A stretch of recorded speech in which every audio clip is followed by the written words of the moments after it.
So today's video is sponsored by, well, me. During this pandemic, it's been tough in the job market. I do not make money off this channel, so I have to work just like the majority of you. But it's been a struggle for me to search for a job, but I eventually did find one towards the end of last year. And I made a tweet which went kind of viral. A lot of people liked the organization with the spreadsheet. And if you're applying for jobs now and you need to organize your job search, head to my Etsy store and you'll be able to download the same spreadsheet. You'll be able to get automatic statistics on there. You'll have automatic highlighting and a lot of other features I've included to try and help you try and get a job. So the link will be in the description of this video.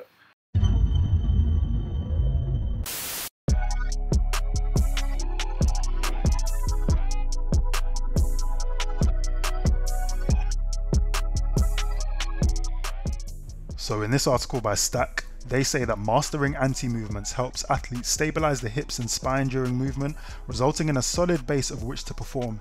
This means a greater ability to transfer energy from the lower to upper body and vice versa.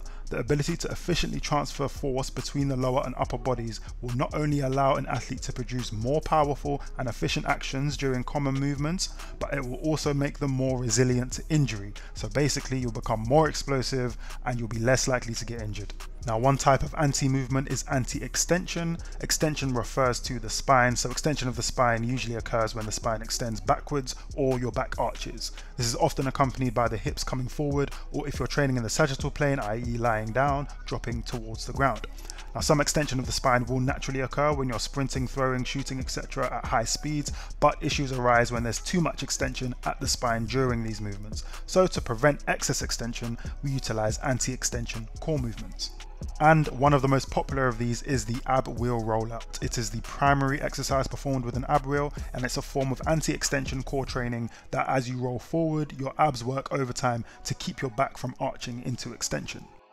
So here you can see me performing an ab wheel rollout where as I go down, I try and keep my back straight and my hips tucked so that I do not go into overextension. So no matter what you're using to perform the movement, this is always the goal. Now, I'm not a qualified personal trainer, but when doing these, my advice would be that when you're starting the movement, like here, try and make sure that you're engaging your core and tucking your hips such that you should feel like you're at the beginning of a sit-up, and that's the position you want to maintain throughout the whole movement.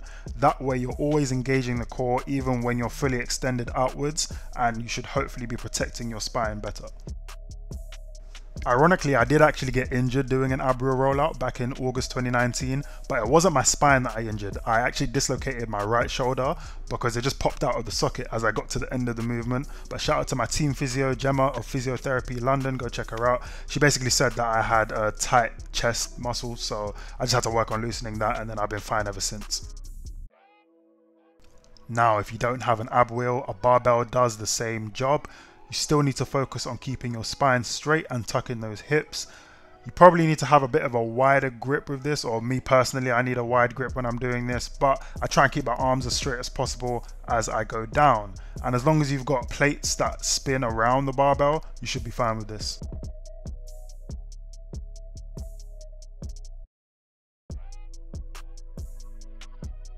Now, I personally find these slightly more difficult than using the ab wheel. I don't know if it's psychologically because I never started doing this until after my shoulder injury, or it's just because of the wider grip, whereas the ab wheel is a bit closer, or it's because I've been using an ab wheel much longer. I don't know what the reason is, but I do find these slightly more difficult.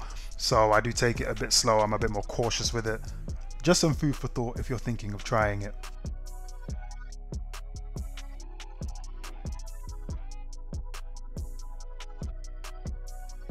If you also have had shoulder injuries, but unlike me, you are not reckless about doing the exact thing that caused the injury, then an exercise ball is the best way to go when performing a core rollout.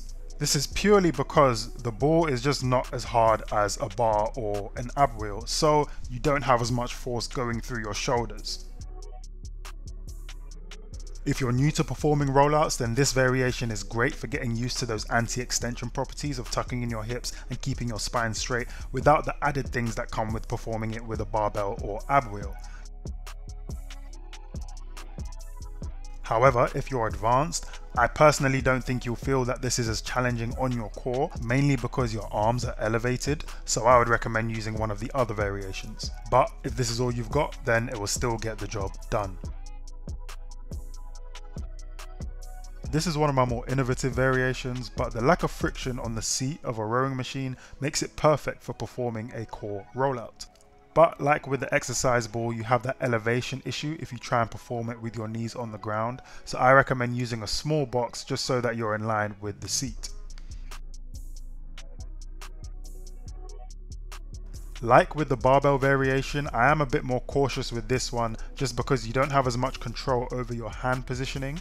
So I personally find it slightly more tricep dominant. However, because the seat is on a track, there is a clear start and finishing point, so you're less likely to overextend your spine during this movement.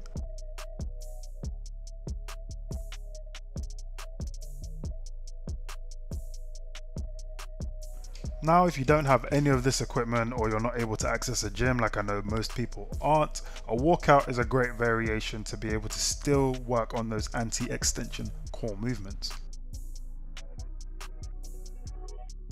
Now, I definitely say that it's the most difficult of all of the variations because you have to use your full body weight, and it's harder to go further forwards because you can be limited by other factors such as your shoulder mobility. Here I'm doing a variation with my knees bent, and the aim is to keep my knees in the same position the whole way through the movement.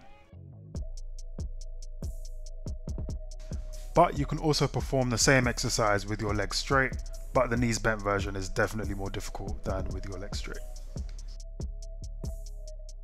This is probably a very good variation to do if you do have shoulder problems like I do, because you're working on getting force gradually through your shoulders whilst going through these motions.